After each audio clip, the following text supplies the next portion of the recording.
A young hiker, out photographing the Canadian coastline, makes a catastrophic decision. I instantly got the feeling you get when you're going over the top of a roller coaster. I knew that I was going to be quite a mess at the bottom. The fall leaves him with terrible injuries. It wasn't just a little crack. Bone was definitely separated from other bone. Stranded on a remote beach, his only hope is to drag his broken body to safety. I had to get to help or I was going to die. There was really no two ways about it. But when no help comes, his only chance of survival lies in overcoming one final unimaginable challenge. By that time, pretty much figured that I wasn't going to be making it out, no matter what I did.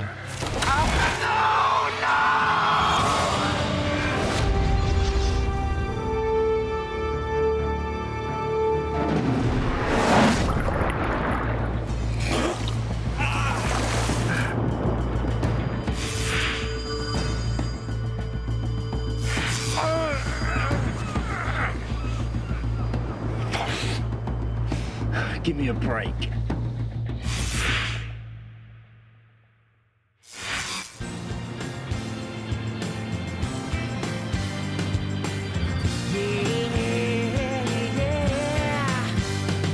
So come on, baby. Come on, baby. We're gonna rock it all night long. 26-year-old Canadian Jordan Nicurity has a passion for the great outdoors. After finishing his degree, he worked on organic farms all over Western Canada before losing his heart to the tiny island community of Hornby off the country's North Pacific coast. There's a real sense of community, people helping each other out, everyone knowing everyone. That's something that really appeals to me.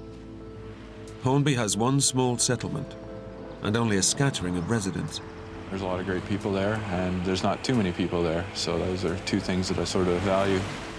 And it has another major attraction, kilometre after kilometre of hiking country and a wild and windswept coastline. There's lots of great hiking around there, huge sea cliffs. The sandstone formations are really quite unique. It's just gorgeous, really a picturesque place. Jordan runs a small gardening business, but he grabs every chance he can to take off on a hike. Today, he's heading for a remote beach on the island's easternmost tip. He'll take some nature photographs and be back home where he lives on his own by lunchtime.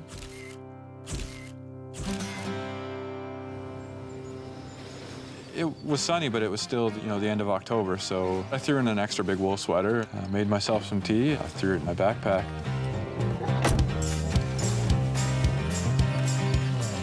Threw my bag over my shoulder, and instead of just following the trail, I just decided to go bushwhacking. It was definitely a bit of a scramble up and over some logs and that sort of thing. All stuff I like doing. Half an hour later, Jordan reaches the coast. 10 meters below is the famously inaccessible Mushroom Beach. The way down to the beach is kind of treacherous. It's tricky to climb down. The steepness of the descent keeps most people away, so it's kind of nice and secluded.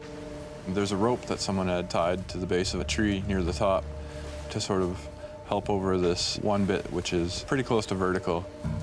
So I just hung on to that and followed that down. It's a tricky climb, even with the aid of the rope.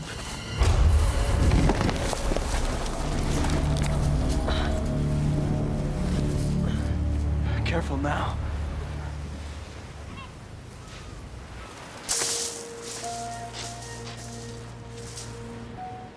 Jordan knows the only way off Mushroom Beach is to climb back up the cliff. But that's a problem for later. Hornby's vacation season ended weeks ago, so he has the place all to himself. The only sign of life on the beach is a makeshift wooden shelter. It was sort of a neat thing to look at. I took quite a few pictures of it.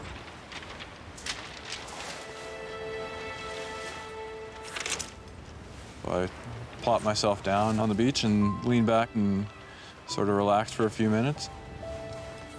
and pulled out an old 1970s National Geographic that I'd gotten at the free store on the island and proceeded to while away the next hour or so just reading. The breeze was nice and warm, the tide was out, hear the waves crashing a little bit. It's about as peaceful as you're gonna find.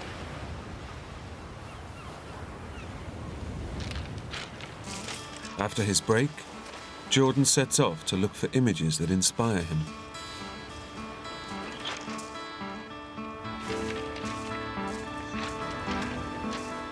I started as a newspaper writer, and the photographer there taught me a few things, and I fell in love with it.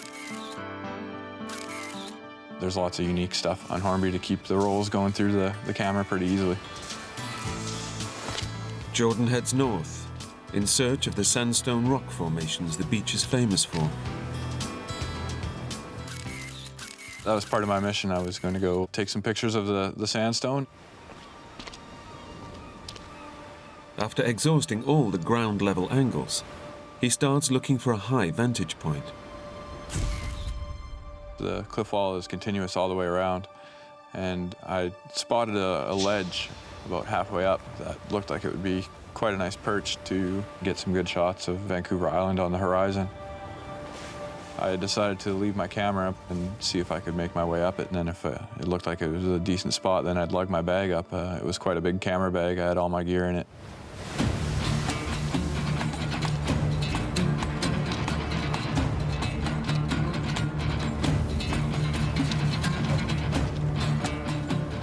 I was wondering how I was going to get up there. There was no obvious route. I've always been one to sort of enjoy climbing trees and scrambling over boulders and that sort of thing. So it was pretty easy climbing. You know, I didn't have to find any handholds or footholds or anything like that. But the higher Jordan climbs, the steeper the cliff becomes.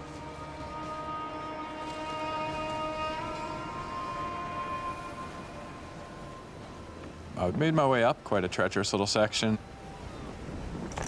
The cliff right there, it's pretty much vertical. He then hits another problem. To get to the ledge, Jordan has to clamber around a bulge in the rock face. Jordan thinks about giving up the climb. He knows a slip from this height could prove fatal.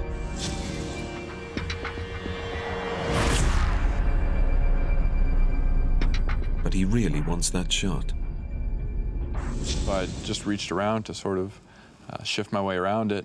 Virtually as soon as I got my fingers into this crack, this rock came off. I had my footing on the ledge, but not my balance for what seemed like an eternity. I watched this rock go down. There was a good 1 Mississippi, 2 Mississippi before it hit. I looked at it and I thought, oh, that's me next. I knew I couldn't keep my balance and instantly got the feeling you get in your stomach when you're going over the top of a roller coaster. The adrenaline kicked in right away. I knew that this wasn't going to be a little twist your ankle sort of fall. Below was just a bunch of jagged rocks. I knew that I was going to be quite a mess at the bottom. I was thinking I was going to have to be sponged off the cliffs pretty much. When I first started falling, time seemed to slow about as close to stopping as it could.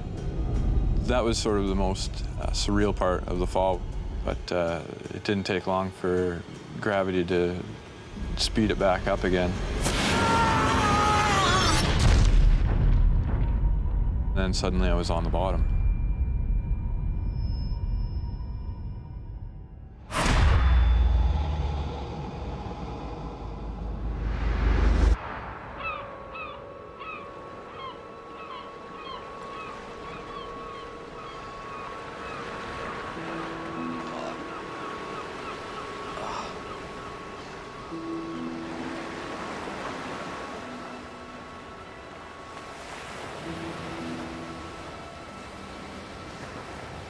There I was at the bottom, staring up at the blue sky and where I had just been, up on the ledge there. And I could feel that there'd been a big impact.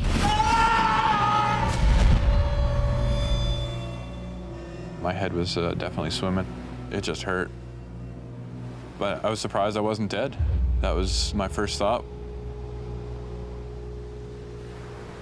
I was more happy than scared at that point, just because I realized the fall was over and I still had my brains in my head.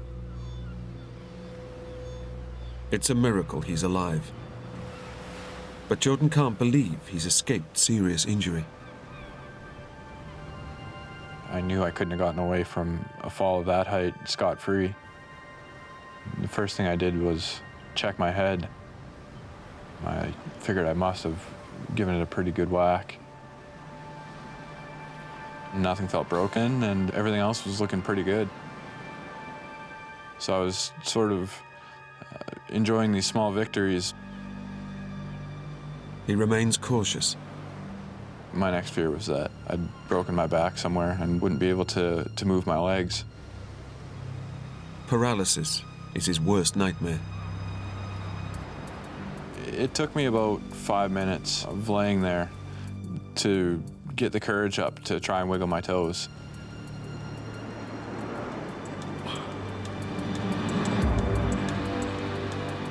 When I did finally get the courage and they moved, I was ecstatic.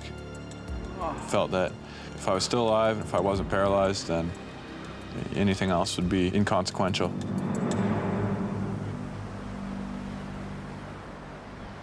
My next mission, I suppose, was to see sort of what shape I was in beyond those two basics of still being alive and still being able to move my legs.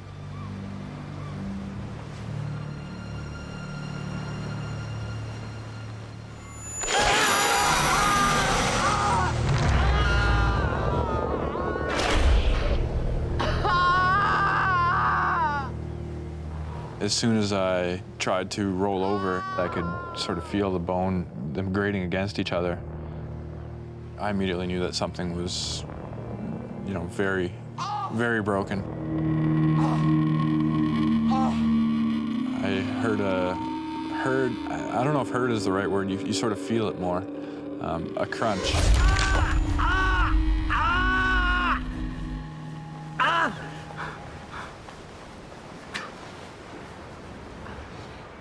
I was sweating from the pain and from the shock, and I reached behind and just gently sort of was touching my hip. I was very aware that it wasn't just a little crack. Where once there was smooth bone, there was now a couple jagged pieces sort of grinding into each other and was pushing against the skin. The fall has completely shattered Jordan's pelvis. It's a horrific injury that effectively separates his right leg from the rest of his body.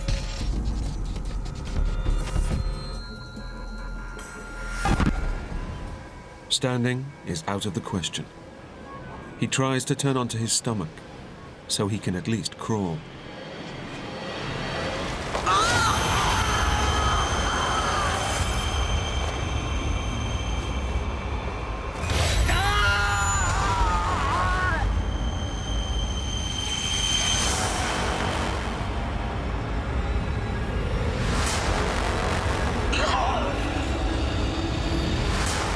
Now Jordan realizes the terrible situation he's in.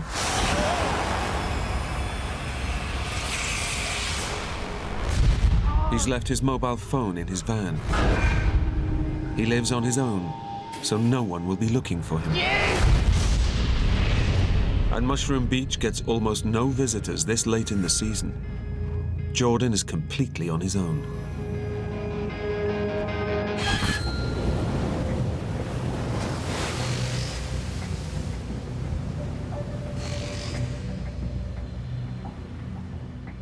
I knew that the seclusion of the area was definitely not in my favor.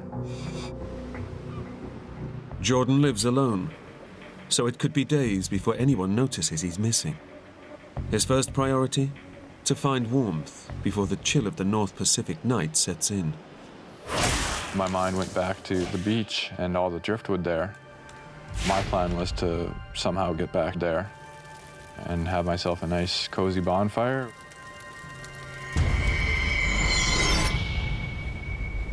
Jordan breaks down his survival plan into single, manageable tasks. First, he must crawl the 100 meters back to his backpack. I knew I'd have to get back to my bag, which had this warm wool sweater and that last gulp of tea that I kept in the bottom of my thermos. But first, Jordan must shift onto his front. His horrifically mangled pelvis turns this apparently simple task into a nightmare.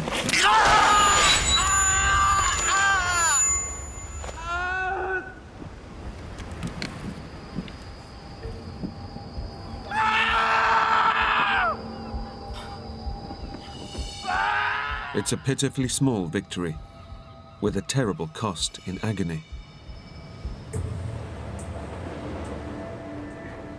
And it's only a start. I started to pull myself forward with my arms.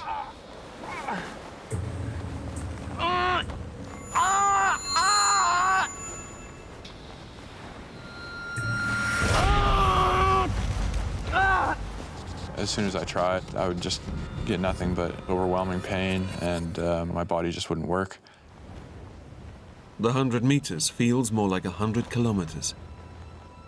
Every movement grinds the edges of Jordan's broken bones together and tears at flesh, muscle, and nerves. It's all taking way too long.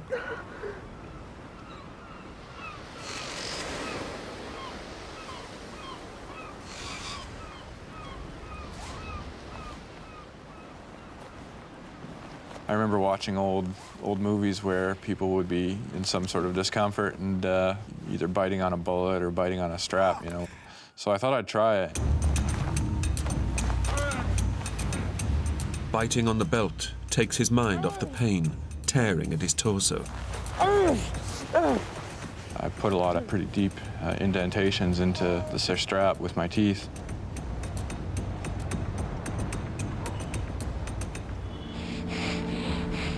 But the terrain constantly throws up obstacles that block his path. There's boulders the size of cars, there's boulders the size of lazy boy recliners, there's boulders the size of one-bedroom apartments all around this area.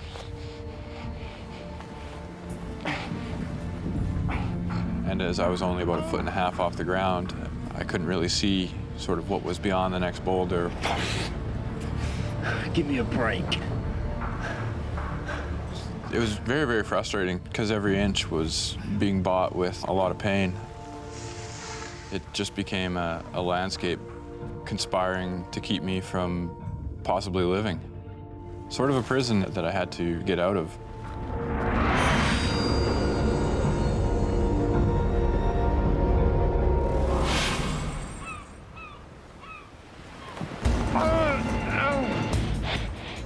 Although Jordan makes steady, if painful, progress, the terrain just gets tougher.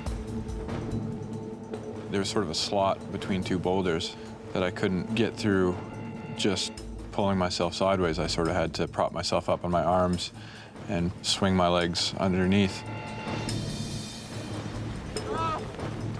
In his bid to clear this latest obstacle, Jordan gets hopelessly stuck. I couldn't move. I couldn't go forward. I couldn't go back. I was sort of stuck because I couldn't get my right leg to follow the rest of it. It was just sort of being dragged behind. Help me! Although I knew that, you know, with the wind and everything like that, that no one was going to hear me, I just started yelling for help. Somebody help me, please! I probably was there 15 minutes or so, and, you know, my arm strength started to give from holding myself up for that long. He has to act, even if it means risking further damage to his shattered pelvis. In the end, the only thing I could really do was just pitch forward onto my shoulder.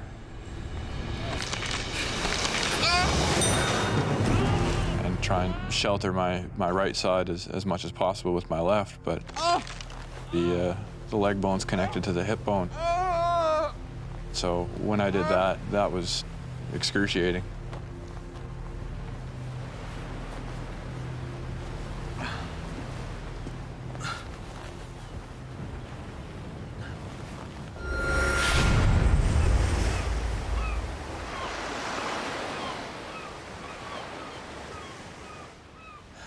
It's taken 2 hours of agonizing progress to travel 40 meters. And Jordan's not even halfway to his bag. But he's totally exhausted. As he braces himself for his next effort, he makes a horrifying discovery.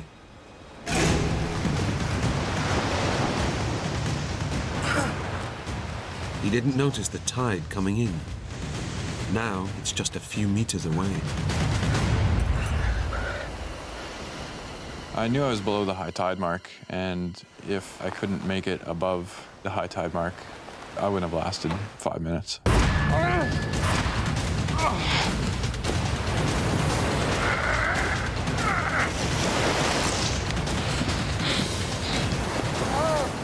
The sound of the waves against the rocks only about 2.5 feet, below from where you are. And there's a long way to go. You have a lot of time to think about you might not get out.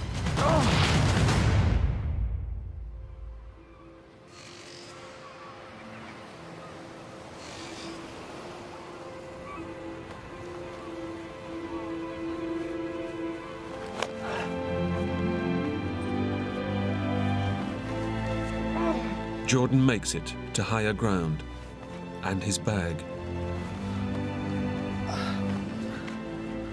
By the time I made it back to my bag, it was dark. It took me 4 hours to get the roughly 100 yards, 75 yards back to my bag. It's taken 4 hours to travel a distance that took less than a minute before his fall. His reward is a mouthful of hot tea and a thick wool sweater to help him get through the coming night.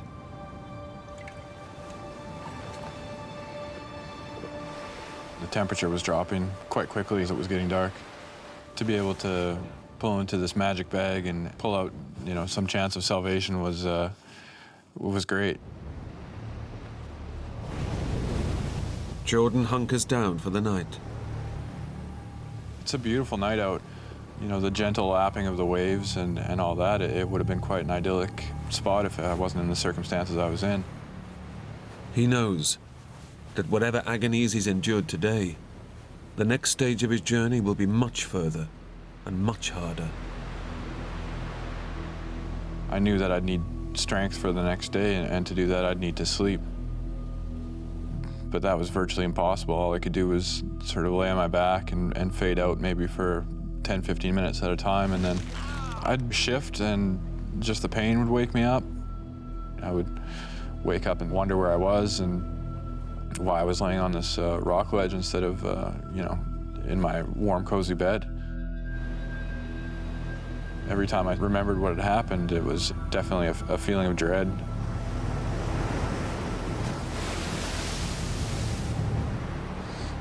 Bitterly cold and in pain, his sleep is broken by terrifying flashbacks of his fall. Every time that I would just about fall asleep, it was me falling off the cliff again.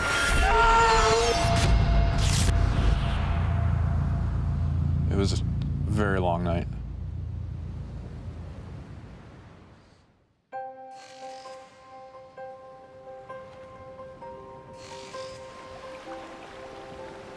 I was quite happy when the sky started to lighten, because that meant I could stop killing time there and start moving again.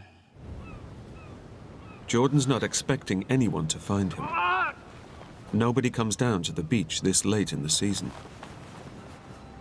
All he can do is keep going, back to the pebble section of beach. He'll use the wood there to start a signal fire. But it's nearly 400 meters away, 4 times as far as he traveled the day before. I had figured out that if I took the strap and wrapped it around my right leg, I had a pretty good handhold that I could sort of use to pull my leg along with. The strap stops the leg from pulling on his crushed pelvis, allowing him to cover ground twice as fast and with less pain. The new technique is a revelation. It wasn't such a struggle, and that in a way gave me hope. What Jordan doesn't know is that he also suffered serious internal injuries in the fall. With every hour, his chances of survival are slipping away. all these rocks are sandstone, so it was like pulling yourself over sandpaper. It didn't take long before my fingertips, I'd scraped them off, past the nerves, past where I could feel that they were hurting at all. Just keep going. Come on. The rocks are now destroying his legs as well.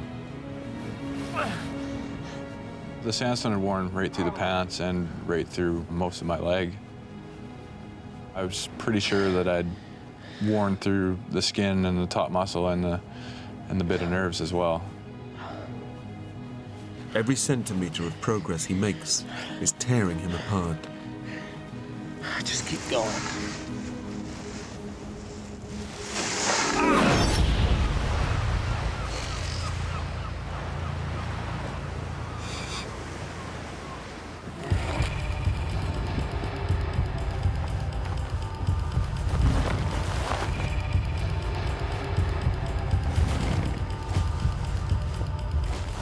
Unable to escape the mid-afternoon sun, Jordan is becoming severely dehydrated. The dregs of tea in his thermos are long gone. Tormented by thirst, he's surrounded by water he can't drink.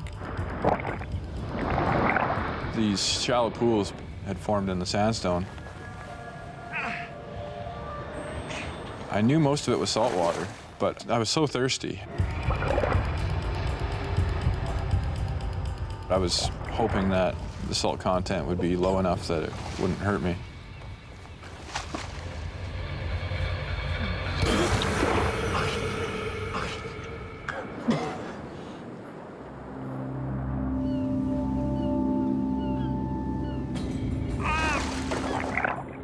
Dragging himself through the salty rock pools is torture to his open wounds, but it's the quickest route.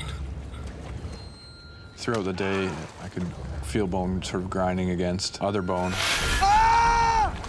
I knew I was getting weak in a hurry, that my situation was definitely on the downward spiral. Jordan's worsening internal injuries are taking their toll. His head throbs and his vision blurs.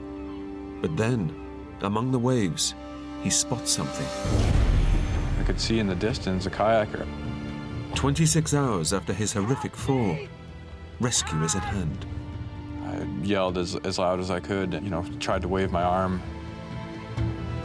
Help me! Help me, please! I kept watching it, and it didn't seem to be getting closer, further away. Help me, please! Somebody! Over here!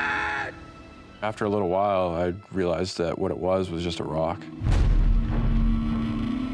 that was just kind of jutting out of the water.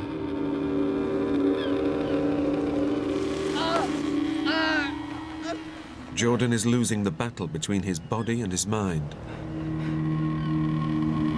No! And there's worse to come. He's only halfway back to the beach when the weather suddenly turns.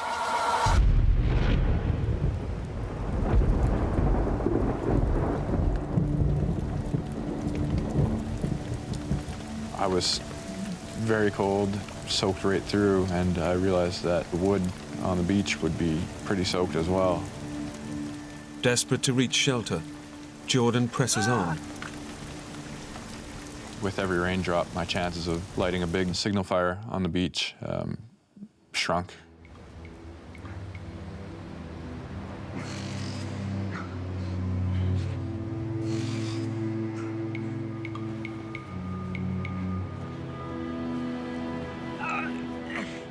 Hour by hour, fingertip by fingertip. Finally, an incredible 30 hours after he started his grueling marathon, he reaches his destination.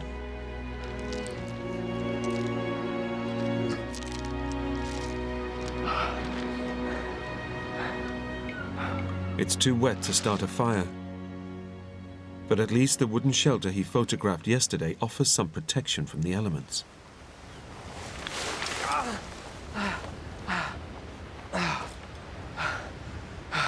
Thank you. Thank you. The shelter wasn't waterproof or windproof by any stretch of the imagination, but compared to the outside, it was definitely the Ritz to me.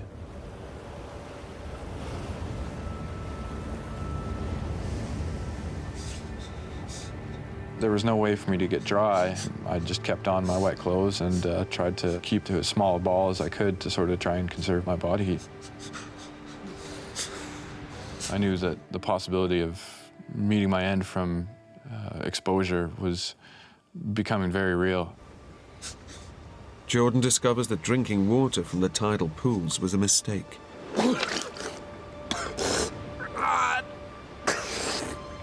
I just laid there and retched up seawater for half the night. I was just feeling so awful. That was probably the longest night of my life.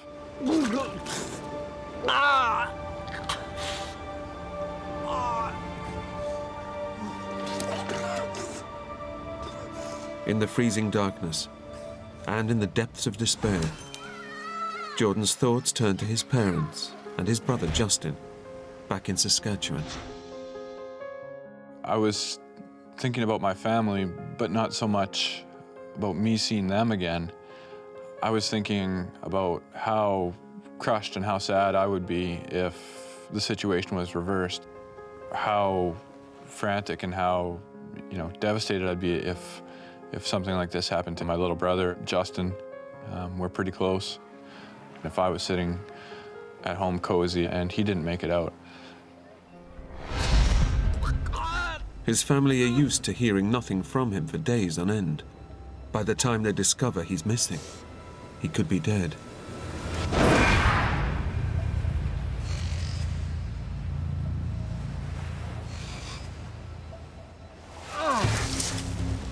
Now I'd sort of stopped hoping that someone was going to come down and find me and realized I would have to find people as opposed to them finding me.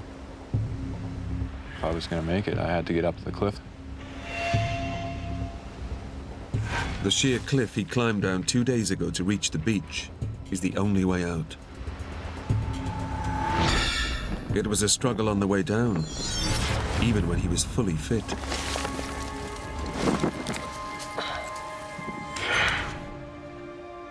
Climbing up the cliff without the use of his legs is surely an impossible task. I either had to get to help or I was going to die. There was really no two ways about it, and when your choices are put that simply, it's you don't need a lot of motivation to carry on.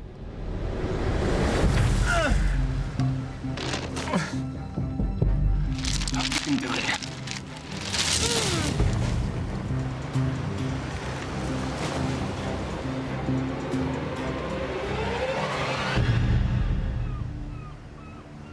I was at the bottom looking up from 1.5 feet off the ground.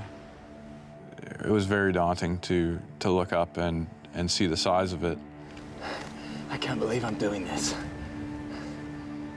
I wasn't sure that I was going to make it. Jordan faces a vertical climb of some 10 meters. He'll have to rely on the strength in his arms to haul his entire body weight up the rope. Here we go. But there is no alternative. If he doesn't attempt the climb, he will die on the beach. 1, 2,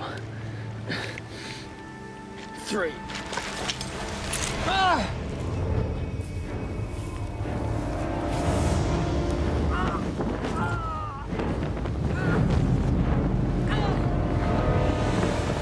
My hands were more hamburger than hands, and just with my strength, my injuries, the odds were definitely stacked. Using my hands as much as possible to brace myself.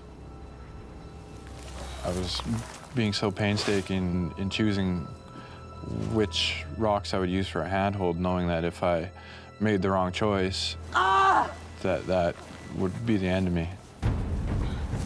Jordan knows he can't survive another fall. His crushed pelvis means his legs are useless. All he can do is trust the strength in his arms and pray that the rope holds. He's nearly at the top when the unthinkable happens. The rope came undone from the tree that it was attached to, and I was very lucky not to tumble back down when that gave way. Luckily, it gave me half a second to reach over and grab the nearest rock and somehow keep from falling. Jordan realizes with horror that his arm muscles are about to give out. My arms were just dead logs, and my grip was becoming weaker and weaker, and it was becoming apparent that something, one way or another, was going to happen pretty soon. It was the scariest point of the whole thing. Jordan calls on the last drop of strength in his failing muscles.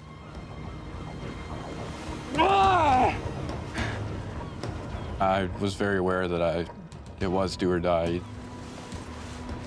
I was just completely out of strength. In my arms, I couldn't feel my hands, I couldn't get my fingers to flex, and they just weren't able to keep a solid grip on any rocks. There are now just centimeters standing between him and safety. If I didn't get above it, I would die. There was no question. And if I fell from this wall as well, I would die, and there's no question in that.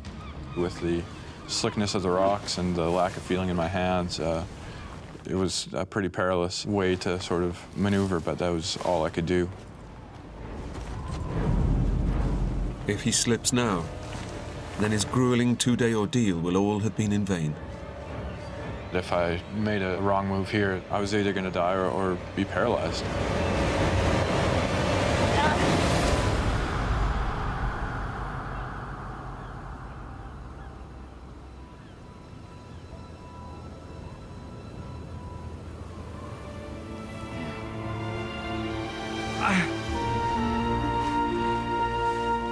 He's made it.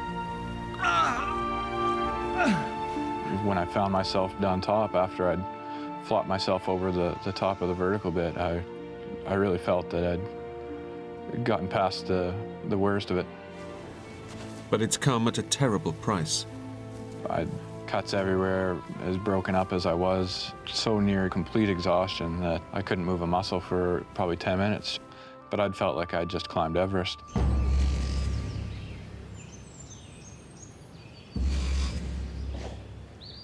Jordan's achievement is superhuman, but it's only one small step towards survival. It's taken him 2 days to cover just 500 meters. The main road is almost 3 times as far again, and he's chronically dehydrated. 1, 2, 3.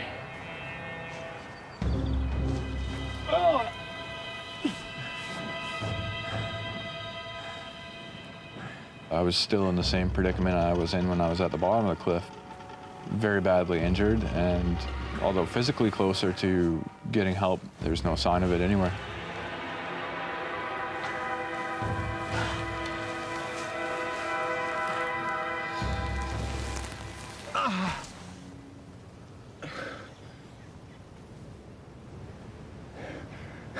Help! You know, I'd call for help. Help! There was no sign of anyone. Help me! Jordan is hoping that if he can reach one of the forest trails, he might encounter a hiker. The weather was still not exactly what you'd call ideal hiking weather, so I didn't really expect anyone to be out tramping around at that time.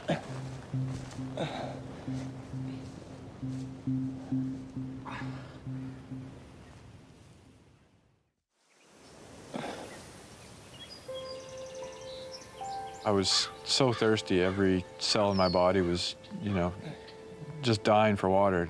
You can go without food for, you know, a week or two, but 4 days without any substantial amount of water, and you're not going to be around much longer. The rain-soaked ground chills Jordan to the core. But after nearly 100 hours without fluid, he grabs the chance to ease his parched thirst.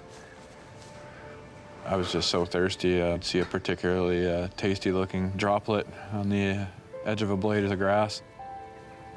So I was basically just crawling around, licking the grass for the water. And, you know, if you found a cobweb that would have 20 or 30 good-looking drops on it, I would pretty much just eat the cobweb.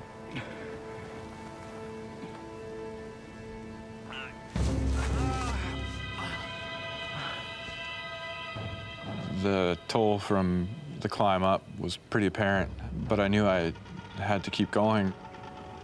So instead of looking at it as one big, long pull that I had to do, I would break it down into sections of about 10 pulls, and then I'd rest and give myself 5 or 6 seconds of rest and then go as hard as I could.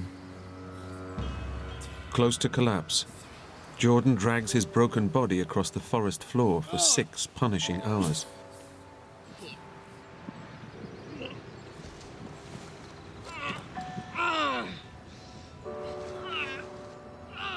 As the light starts to fade once again, Jordan claws his way to a picnic table. In spite of his agonizing injuries, Jordan has somehow dragged his shattered body on an epic journey of nearly 2 kilometers and up a sheer cliff. But now he's exhausted all his physical and mental reserves.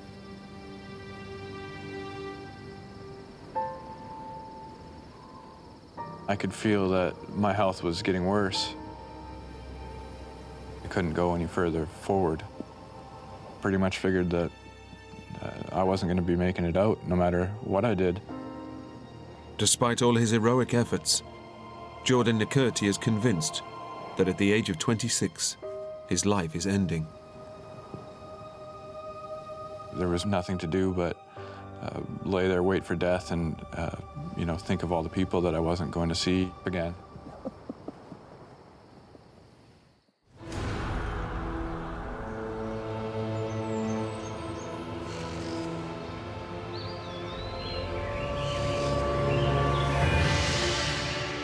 By some miracle, Jordan survives the night. As dawn breaks, he draws on his final ounce of strength and determination. Severely dehydrated and slowly dying of his injuries, he forces himself to go on in a last desperate bid for life. My plan on the 4th day was to get as close as I could to where people might chance upon me. I was that close to death. All I could think was just keep pulling. The temptation to curl up and let go is overwhelming, but Jordan refuses to go quietly. It probably took me around 2 hours to get about 20 yards. So I was only maybe going 5-6 feet at a time and then passing out for 10 or 15 minutes. The physical reality had set in, and there was really no more mind over matter to be had. There was no way I was going to get to the trailhead, or very much further for that matter, because the distance I was able to go before passing out was just getting shorter and shorter. I was actually going to die very soon.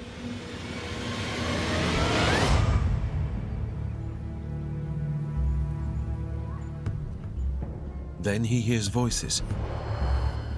He thinks the sound is hikers on a nearby trail. Help me, please. It was my first real chance of rescue. Please help me. I yelled as loud as I could to attract their attention. Help. Help. But Jordan's yells emerge as barely a whisper. Help me, please. The voices melt away into the trees. It just seemed like it was just the cruelest joke. I was thinking that was my chance. That was it. The despair I felt at getting so close to being rescued, I've never felt that much bleakness in my life.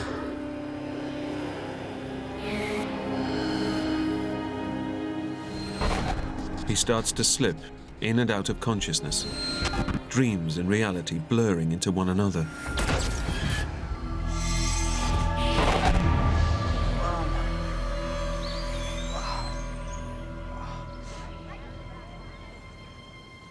The sounds of voices return, just meters away. Help me, please. So I started yelling again. Help.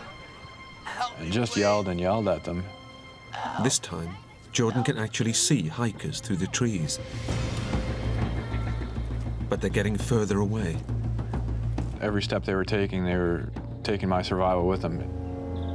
Please help me. The last two people in the group were probably about 2 steps away from being out of sight behind these trees. And there was a lady in an orange rain jacket, and I could see her stop and sort of cock her head, and she obviously had heard something. She started looking around and took a few steps back in my direction and finally saw me.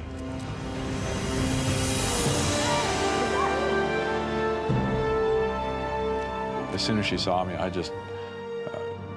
can't even describe how relieved I was. I just watched them run towards me and just thought to myself, well, I've done my part, I'm your problem now. It was beyond joy, it was beyond anything. This was a chance at life again here. You hear me? You hear me? Jordan's 4-day ordeal would have finished most people, but his stubborn refusal to give up saved his life. I came as close as you can get, I think, to dying, and it looked like I was gonna make it. Jordan was treated for a ruptured pancreas and internal hemorrhaging, injuries that could have killed him within hours. In a series of operations, surgeons fixed Jordan's shattered pelvis using 12-centimeter long titanium screws. He also needed major skin grafts to his legs and hands.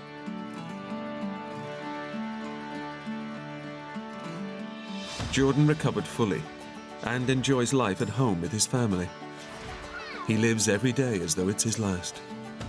The only guarantee that we're given is that we will die. We can't pick when or how. The only thing we can affect is what we do with the time that we're given. I see my life now as something that is not to be squandered, even in the smallest amount.